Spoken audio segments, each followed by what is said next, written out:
다 아시는 대로 마태복음 맨 끝에 있는 말씀이잖아요. 마태복음의 결론적인 말씀이니까 비단 16절에서 20절까지 말씀만이 아니라 마태복음 1장부터 그동안 주일마다 말씀 듣고 나누었던 전체를 생각하시면서 마태복음 전체 말씀을 통해서 하나님이 우리에게 궁극적으로 하시고자 하는 뜻은 무엇일까, 이런 고민을 같이 하면서 말씀을 듣고 나누시면 좋겠습니다. 제가 이 말씀을 묵상하는데 우연찮게 하나님이 이런 영상을 하나 보게 하셨어요. 우연히 보았는데요, 오늘 말씀과도 이렇게 무관하지 않겠다고 해서 한번 소개를 해드릴게요. 이분은 19살에 북한에서 남한으로 탈북한 여학생이에요. 당시 19이면 뭐 고등학생 정도 되잖아요. 그러니까 부모님도 이렇게 남겨놓고 자기 혼자 두만강을 건너서 남쪽으로 넘어와서 이제는 30살이 된 사람이에요. 아주 다부지고 자그만한데 아주 작은 거인이라고 할 만한 똑 부러지는데 이름도 봄이요. 우리 봄이처럼 권봄이라는 분인데 그 패션 업계에 종사하면서 나름 인정을 받고 또 큰 상도 받고 대상도 받고 성공한 사람이라고 할 수 있어요. 근데 이분이 그 하시는 얘기를 듣다가 오늘 말씀과도 참 일맥상통하겠다 해서 제가 얼른 메모를 했다가 오늘 소개해 드립니다. 이분이 이제 북한에서 패션에 관심이 있던 학생이죠. 중학생, 고등학교. 우리보다 더 이제 자유롭지 못할 거잖아요. 머리는 뭐 얼마나, 옷은 얼마, 길이가 얼마, 색깔은 뭐 이렇게 통제를 받는데 이분은 패션 감각이 뛰어나서 옷을 화려하게 입는 걸 좋아해요. 그래서 학교 선생님들께서 이런저런 옷을 입지 말라고 해도 그것을 입고 가는 거예요. 굳이 입고 갔다가 야단을 맞고, 때로는 전교생이 다 모여있는 맨 앞에 심판대 위에 올라가서 이제 뭐예요? 전체 학생들로부터 심판을 받는 거죠. 그러면 참 어린 나이에 우리는 좀 뭐래요? 마음도 상하고 부끄럽고 창피하기도 할 텐데 이 학생은 그것을 즐겼대요. 꾸중받고 야단받고 심판은 받는데 내가 입는 화려한 옷이나 패션 감각이나 이런 것을 한꺼번에 전교생에게 다 보여줄 수 있는 기회의 자리잖아요. 그래서 그런 것을 슬퍼한 것이 아니라 오히려 즐겼대요. 그러다가도 자, 이런 자유가 없는 땅이 아니라 나는 마음껏 내 꿈을 펼칠 남한으로 가겠다 하고 이제 남쪽으로 넘어온 거예요. 패션 때문에 왔으니까 패션의 자유. 그러니까 와서 소문을 들으니 미대는 또 홍대가 최고잖아요. 그죠? 다 아시는 대로 미대 패션 관련은 홍대가 최고라서 꿈도 야무지게 그 학교 가려고 도전을 해서 정말 성공한 거예요. 홍대 미술에 들어가 갖고 공부를 하는데 3학년쯤 될 때 이렇게 자기 정체성에 혼란이 왔다는 거예요. 여러분, 정체성의 혼란이라고 하는 것은 나는 누구지? 뭐 언제 일전에 광고에 나는 누구, 여긴 어디 뭐 그런 거 있었잖아요. 그죠? 그렇처럼 내 자신에 대해서 의문을 갖는 거예요. 나는 누굴까? 나는 어느 나라 사람일까? 이런 고민을 하게 됐대요. 북한에서 넘어와서 몸은 남쪽에서 살고 공부를 하고 있는데 사람들이 다 자기를 남쪽 사람이라고 생각해 줍니까? 쟤는 뭐 북한에서 온 나그네야 이럴 거 아니에요. 그죠? 여기서 왔는데 남한 사람도 아니고 북한 사람도 아니고 나 도대체 뭐지? 이런 갈등을 하게 되는 거죠. 여러분, 우리는 미국 땅에 살고 있는데 미국 사람입니까? 한국 사람입니까? 한국 사람이에요? 그저께 투표 안 했습니까? 시민권 없어요? 어이구, 이제 큰일 날 뻔이다. 경찰서에 가서 신고해야 되겠다. 그죠? 야, 그런 거예요. 우리가 이런 거예요. 아무리 시민권을 갖고 있어도 나가서 나는 미국 뭐 시티즌이라고 하든지 나는 당당히 이 나라 백성이라고 한들, 그죠? 그 사람들 우리를 보고 아닌데 우리와 색깔도 다르고 많이 달라 보이는데 너 거짓말이지 뭐 이럴 수도 있잖아요. 그죠? 그래서 여기 살면서 또 우린 한국 사람이야 이렇게 하면 뭐래요? 야, 너 왜 여기 살아? 가, 니네 집으로 가 이럴 거 아니에요. 이 참 우리 이민으로 사는 교포들의 애환이죠. 그렇죠? 그래서 세월이 갈수록 이런 것은 다 희석이 돼서 세계가 한 나라처럼 살게 되겠지만 우리도 이곳에서 항상 그런 질문을 하게 돼요. 내 영원한 고향이 어딜까? 뭐 한국에 가면 뭐 우리 한국 사람이라고 인정해 줄 줄 알죠. 안 그래요. 달라요. 미국 사람이라고 또 생각하거든. 그래서 서러워서 다시 미국 오면 뭐래요? 야, 너는 100% 미국 사람 아닐 거야. 뭐 이렇게 돼서 이 사람도 그런 고민을 하는데 그때 마침 대학교 교양 과목 있잖아요. 역사 과목을 이제 수강을 해서 듣는데 가만 보니까 북한에서 살다가 다 커서 내려왔지만 그 보니까 고조선도 있고 조선도 있고 뭐 삼국시대도 있고 하는 걸 들으면서 아, 뿌리가 같구나. 내가 북한에 살았지만 우리는 다 한 민족이구나 하는 것을 역사 공부를 통해서 알아듣고는요.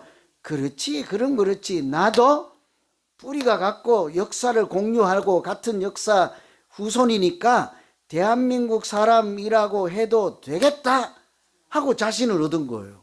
그렇잖아요. 북한에 살아도 우리 민족이지 않습니까? 우리 형제 자매요. 두고 온 사람들도 있고 지금도 고향 땅 그리워하는 분들도 계시잖아요. 그죠?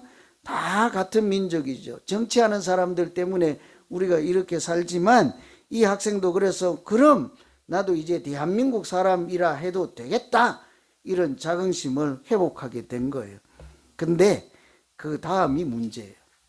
제가 소개하는 까닭은 이 부분 때문이에요. 그래서 자기도 이제 나는 남쪽 나라 사람이야 라고 했더니 갑자기 무슨 생각이 드는 거 하니 나는 이 나라에 아무것도 해준 것도 없고 해놓은 것도 없고 그냥 이분의 표현을 따르면 숟가락 하나만 얹어놓고 나도 한국 사람이야 하고 말하자니 왠지 내 마음에 양심이 걸린다. 제가 그 말을 내 귀에 확 들어오더라고요. 어린 학생이 대단한 생각을 하는구나. 어떻게 숟가락 하나만 얹어놓고 내가 이 대한민국 사람이라고 하는 것을 부끄럽게 생각하고 내가 이 나라에 어떻게 하면 기여하는 사람으로 살 수 있을까 이런 고민을 하게 됐다는 거예요. 그래서 그때부터 내가 이 한국의 이미지, 패션 이런 거 갖고 세계적인 이미지로 만들어가는 유명한 디자이너가 되겠다 하서 청운의 꿈을 품고 그렇게 살아서 대상도 받고 회사에 가서도 인정을 받고 자기 독립 브랜드도 런칭하고 이렇게 아주 잘 살아가는 사람이에요. 그래서 아까 그 있잖아요. 이 사람도 내가 숟가락 한 개만 얹어놓고 어떻게 남쪽 나라 사람이라고 말할 수 있을까? 기여한 것도 없는데 어떻게 살까? 이런 생각을 딱 했다는 소리를 듣고 물론 제가 마태복음 전체 말씀을 묵상하고 이 결론적인 말씀이 뭘까? 하나님이 마태복음 전체를 통해서 우리에게 기대하시고 바라시고 우리를 향해서 가지고 계신 뜻이 뭘까? 이런 고민을 하던 차라서 그런 생각이 들었는지 모르지만 저도 그런 생각이 들은 거예요. 나도 그 사람이 남쪽 나라 사람이라고 하듯이 나도 그리스도인이라는 이름만 가지고 하나님 나라에 뭐 기여한 것도 없이 숟가락 하나만 얹어놓고 나가서 I am Christian이라고 말하는 것이 당당할까? 좀 부끄러운 일이 될 수도 있지 않을까? 이런 생각이 드는 거예요. 그러면서 갑자기 내 자신을 돌아보게 되더라고요. 여러분 어떠세요? 그런 차원에서 보면 이 학생이 했던 말이 큰 울림이 있는 말이지 않습니까? 그죠? 우리는 먼저 그의 나라와 의를 구하라 이런 얘기를 들어도 하나님 나라에 별 기여하는 것 없이 그냥 나 하나님의 자녀라니까, 그냥 나 그리스도인이라니까, 나는 그냥 예수 믿는 사람이니까 이런 것은 당당히 말하잖아요. 그죠? 그래서 오늘 우리가 마태복음 결론적인 말씀을 보면서 이 말씀뿐만 아니라 처음부터 지금까지 이렇게 마태복음 전체 말씀을 회상하면서 하나님께서 나에게 어떤 제자로 살기를 원하시고 기대하고 계실까? 그런 기대를 우리 마음에 품고 그 기대에 부응하면서 살면 하나님께서 기뻐하시는 신앙생활도 하게 될 뿐 아니라 우리 스스로도 행복한 믿음 생활이 될 줄로 믿습니다. 하나님이 우리를 향하신 기대, 하나님 나라에 나도 좀 기여할 수 있는 사람, 어떤 사람일까? 하나님은 우리에게요, 넓은 가슴을 가지기를 기대하십니다. 여러분 그런 생각해 보았습니까? 하나님은 내가 생각하는 것보다 나를 훨씬 더 큰 인물로 여겨주시고 생각하시고 이 나같이 연약한 자를 통해서 훨씬 더 위대하고 큰 하나님의 역사를 나타내는 사람으로 믿음 생활을 하기를 바라시는 줄로 믿습니다. 왜 아멘 하십니까? 진짜로 그러십니까? 그런 기대를 갖고 계세요? 저보다 낫네요, 여러분. 야, 저는 그런 줄 몰랐네. 하나님이 내가 생각하는 것보다 나를 훨씬 더 인정해 주시고 나는 요만한 일을 하려고 하는데 하나님은 나를 통해서 이만한 일을 하려고 생각하고 계시는구나. 제가 마지막 결론의 말씀을 읽으면서 얼마나 감동을 받았는지 몰라요. 여러분 19절에 보시면요, 그러므로 너희는 가서 모든 민족을 제자로 삼아 아버지와 아들과 성령의 이름으로 세례를 베풀라 했잖아요. 거기에 여러분 무슨 말씀이 들었어요? 너희는 가서 모든 민족을 제자를 삼아 아버지와 아들과 성령의 이름으로 세례를 베풀라. 그러면 보통 우리는 가라 이런 소리가 들리니까 가야 되겠네. 제자를 삼아, 그럼 제자를 삼아야 되겠네, 그죠? 세례를 베풀라 했으니까 세례도 베풀어야지.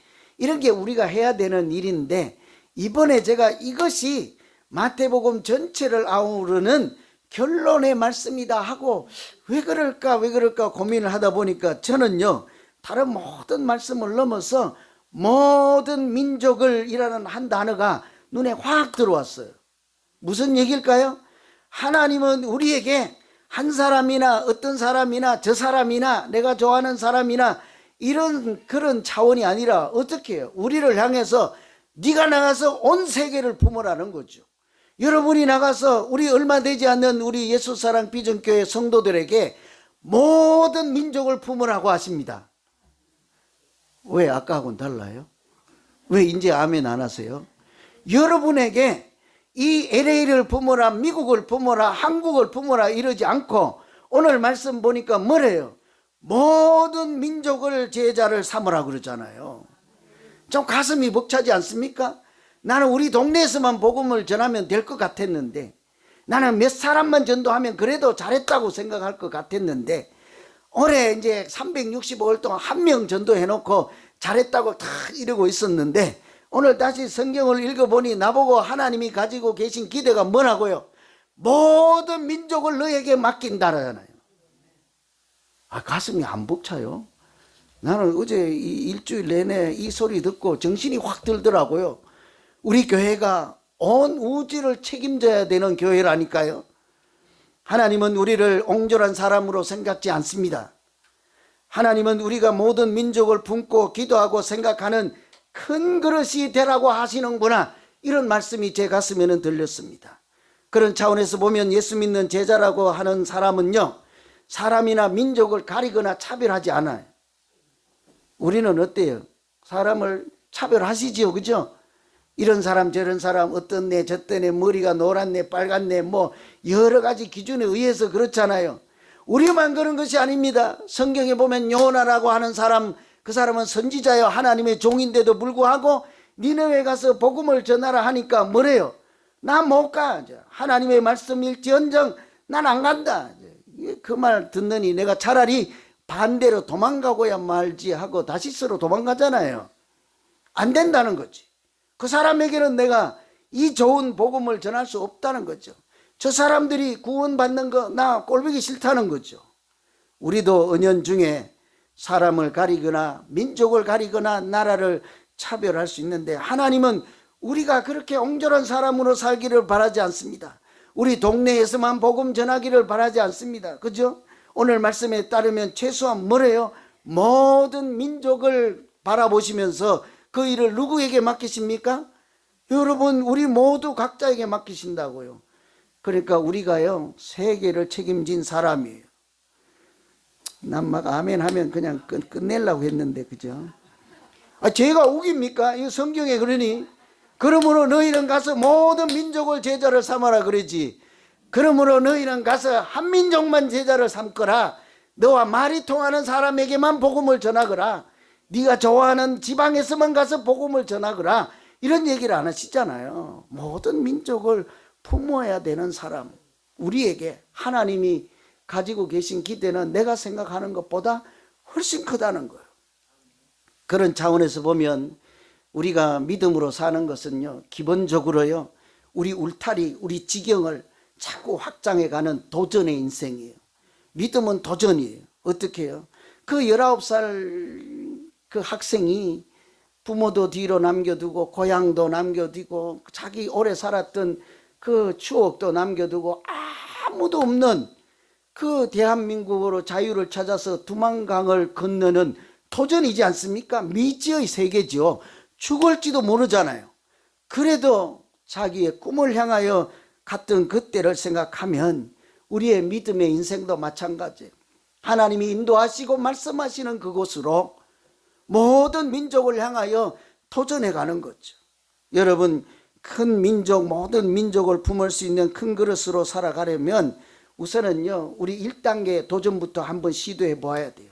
우리 가까이 있는 사람들, 가까이 있는 이웃들, 이런 사람들을 내가 다 품을 수 있도록 어떻게 해야 됩니까? 내 마음의 폭을 자꾸 확장하는 거죠. 가슴을 활짝 열고 누구라도 판단하거나 비판하거나 차별하거나 이렇게 구별하지 아니하고요, 모든 사람을 다 하나님의 마음으로 예수 그리스도의 십자가의 그 사랑으로 품어줄 수 있도록, 가난한 자든 부유한 사람이든지 생각이 같든지 다르든지 간에, 생긴 모양이 어떠하든지 간에, 믿음의 수준이 어떠하든지 간에, 교회에서 착한 노릇을 하든 안 착한 노릇을 하든지 간에 하나도 구별하지 않고 여기서부터 작은 일부터 한 사람부터 우리가 내 마음에 품는 도전에 자꾸 성공하고 또 성공하다 보면 하나님께서 말씀하여 주신 모든 민족을 품는 하나님의 것으로, 거룩한 그릇으로 우리가 성장하게 되고 복된 믿음 생활을 하게 될 줄로 믿습니다. 아멘은 도전하신다는 얘기예요. 그죠? 제가 믿더라도 꼭 품어주셔야 돼요. 왜 또 줄어들어요? 거기는 또. 두 번째는요, 제자라고 하는 것은 하나님이 우리에게 가진 기대는 하나라도 더 배우고 익히고 전파하기를 하나님이 기대하신다. 하나님은 우리에게 한 개라도 더 배우고 익히고 하나라도 더 전파하라, 이런 기대를 가신다는 말씀인데요. 20절 한번 볼까요? 20절. 내가 너희에게 분부한 모든 것을 가르쳐 지키게 하라. 볼지어다 내가 세상 끝날까지 너희와 항상 함께 있으리라. 여기도 봐요. 내가 너희에게 분부한 뭐를 가르치래요? 모든 것을 가르쳐 지키게 하라. 저는 이 말씀을 듣고 좀 신경질이 났어요. 하나님이 원망스러웠어요.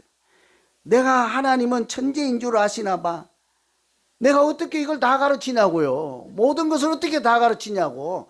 그냥 예수는 그리스도라, 그 한 가지만 가서 전파하라. 그러면 나머지는 내가 알아서 하겠노라. 아니면 뭐요? 너희가 잘 알고 있는, 우리가 빼놓을 수 없는 십자가만 자랑하고 사도 바울처럼 그렇게 복음을 전하라. 그러면 나머지는 내가 하겠노라. 그래도 갈까 말까 한데 나보고 하나만 하라 하지 않고 뭐래요? 모든 걸 전부를 가르치라네. 전부를.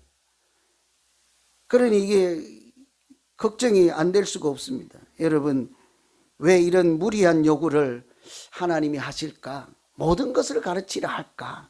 그냥 아주 간소하게 해서 이것만 가르치라 이렇게 했어도 좋을 법한데, 이런 것을 보면 우리가 믿음으로 살아가는 도리는 모든 것을 배우고 익히고 나부터 그렇게 살아야 하니까, 그런 사람을 제자라고 한다면 제자는요, 편협한 사고로 살아가는 사람이 아니라는 거예요.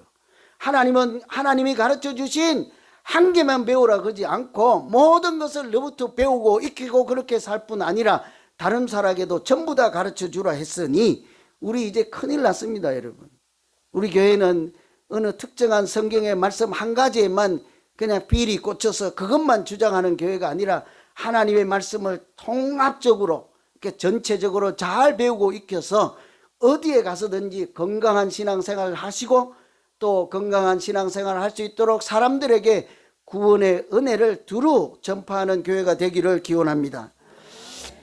그래서 제가 한번 생각해 보았어요. 모두를 가서 모든 것을 가르쳐 지키라 했는데 그 모든 것 안에는 무엇이 들었을까? 뭐를 가지고 모든 것이라 할까? 만일에 오늘 말씀이 마태복음의 통합적인 결론적인 말씀이라면 1장부터 지금까지 했던 모든 말씀을 사람들에게도 전하라 이런 얘기잖아요. 그래서 가만 생각해 보니까 마태복음은 5개의 설교로 되어 있잖아요. 그러면 첫 번째 설교에는 무슨 말씀을 했을까? 예를 들면 첫 번째 설교는 산상보훈인데요. 심령이 가난한 자는 복이 있나니 천국이 저희들 것이라 하고 그 복 있는 사람들이 어떤 사람이요? 심령이 가난하고 마음이 청결하고 애통하는 자 이런 사람들이잖아요. 그러면 우리가 어디 가서 복음을 전할 때 그 사람들에게도 뭐라고 해야 되겠습니까? 심령이 가난한 자가 복이 있다는 사실을 그들에게도 알려주어야 되지 않겠습니까? 오히려 핍박을 당하는 자, 그의 나라와 의를 위해서 핍박을 당하는 자가 오히려 하나님의 위로를 얻고 하나님을 만나게 되는 그런 이치도 그들에게 가르쳐야 되잖아요. 그렇다면 제자라고 하는 사람들은 이런 말씀도 자기 마음에 담고 사는 사람들이죠. 자기가 먼저 그렇게 살아야 사람들에게도 주장하고 전할 수 있지 않겠습니까? 두 번째 설교에서는 제자 파송하는 설교였습니다. 거기에 보면 제자들을 불러서 사람을 낚는 어부가 되게 하겠다 하고는 부르셨잖아요. 그런데 예수님은 제자들을 부르기만 하시는 분이 아니라 어때요? 제자를 파송하시는 분이잖아요. 둘씩 제자를 파송해서 너희도 이같이 복음을 전하라 하고 보내시는 것을 보고 그런 것을 보면 우리가 어디 가서 복음을 전하든지 간에 우리가 전하는 이 복음을 받아서 예수 믿는 사람으로 이 나라 안에서 행복하게 잘 사십시오. 그게 아니라 당신들도 하나님이 보냄을 이렇게 보내시는 분으로서 우리 말고 당신들 안에서 말고 다른 나라 땅끝까지 가서 하나님 나라의 복음을 위해서 일할 때 하나님께서 그곳에서 당신들을 통해서도 역사하실 줄로 믿습니다. 이런 믿음으로 나가는 것이지 않겠습니까? 여러분 어쩌면요 우리가 여기 예수사랑 비전교회에서 모여서 예배드리고 공동체로서 사명을 같은 힘으로 합력하여 선을 이루는 모양으로 감당해 가잖아요. 그러면요 우리도 부름받은 자인 동시에 이곳에 어떤 사람이에요? 보내심을 받은 자예요. 나 홀로 하나님의 사명을 감당할 수 없으니 예수사랑 비전교회라는 공동체 안에 내가 파송해서 보내줄 테니 거기 가서 너는 다리가 되고 너는 손이 되고 너는 뭐 손가락이 되고 이렇게 다 해서 가지가 되어서 모두가 지체가 되어서 그리스도의 몸을 이루고 그래서 온전한 사역으로 머리 대신 교회 머리 대신 예수님 하나님께 영광을 돌리는 믿음 생활 하라 하시고 하나님이 이 자리까지 보내신 줄로 믿습니다. 이런 모든 것을 우리가 다 이치를 깨닫고 그러니까 다 하나씩 배우고 익히고 그것을 다른 사람에게도 전할 때 비로소 우리가 모든 것을 주님 말씀처럼 전하는 제자들 될 줄로 믿습니다. 그죠? 제가 한 게 그 다음에 4번째 설교 제자 공동체에 주시는 설교 중에는 저는 그런 생각이 들었습니다. 하나님을 사랑하는 자는 형제도 사랑하는 자니 형제를 사랑하지 않고는 하나님을 사랑한다 하는 사람들은 거짓말쟁이라 이런 얘기를 하잖아요. 여러분 우리가 최소한 거짓말쟁이로 살지 않으려면 무엇부터 해야 됩니까? 형제 자매들 사랑해야 되는 거예요. 알았어요. 오늘 우리 집에 가서 5남매인데요 내가 5분 전화 다 할게요. 그게 아니라고요. 여러분 예수 공동체 안에서 하나님 안에 있는 옆에 있는 분이 우리 피부치 형제 자매인 줄로 믿습니다. 예수님의 가족이요 하나님의 가족이요. 그러니까 좀 실수한다고 막 꿀밤지지 마세요. 여러분 나 봄이 엄마한테 물어보고 싶어. 봄이가 가다가 막 밥그릇 엎으면 이 자식이 하고 때릴까? 안 그럴 거야. 자기가 다 주워 먹고 아이고 잘했네 우리 새끼 잘 크네 그럴 거 아니야. 왜 우리 형제 자매들끼리는 못 그렇게 합니까? 우리가 하나님의 사랑이 있으면 아무리 실수를 하고 잘못을 해도 하나님의 눈으로 보면요 얼마나 이쁘고 귀한 줄 몰라요. 그죠? 이런 것을 다 우리가 통합적으로 마태복음을 마지막으로 이렇게 정리를 하면서 우리 마음에 다 담으시고 모든 것을 가르쳐 지키라 할 때 하나님이 나에게 무엇을 익히고 배우라 하실까? 그 모든 것을 익히고 준비하는 그런 과정이 오늘 이 시대 이 순간에 살아가는 우리의 믿음 생활인 줄로 믿습니다. 그렇다고 여러분 너무 좌절하지 마시고요, 절망하지 마시고 내가 어떻게 다 알아차리냐 그렇게 절망하지 마시고 그런 기대, 하나님이 나를 내가 생각하는 것보다 더 훨씬 큰 그릇으로 생각하시고 큰 일을 할 사람으로 기대를 하시니 나도 그 하나님의 기대에 부응해서 그냥 나 혼자만 하는 믿음 생활이 아니라 세계를, 우주를 마음에 품고 하나님 나라를 내 마음에 품고 살아가는 큰 것으로, 그릇으로 믿음 생활을 해 보겠습니다. 이렇게 마음 먹고 결단하고 자유를 위해서 넘어오는 그 순간 하나님이 오늘 약속하셨습니다. 뭐라고 합니까? 내가 항상 세상 끝날까지 너와 함께 하시리라 약속하셨으니 그렇게 하나님의 기대에 부응해서 살아가는 현장마다 그 장소마다 하나님이 반드시 함께 하시고 우리를 큰 그릇으로 사용하시고 그곳에서 우리가 감당할 수 없는 조차 하나님의 큰 일을 나타내시는 우리 믿음 생활 되기를 간절히 기원합니다. 기도하겠습니다. 하나님 아버지,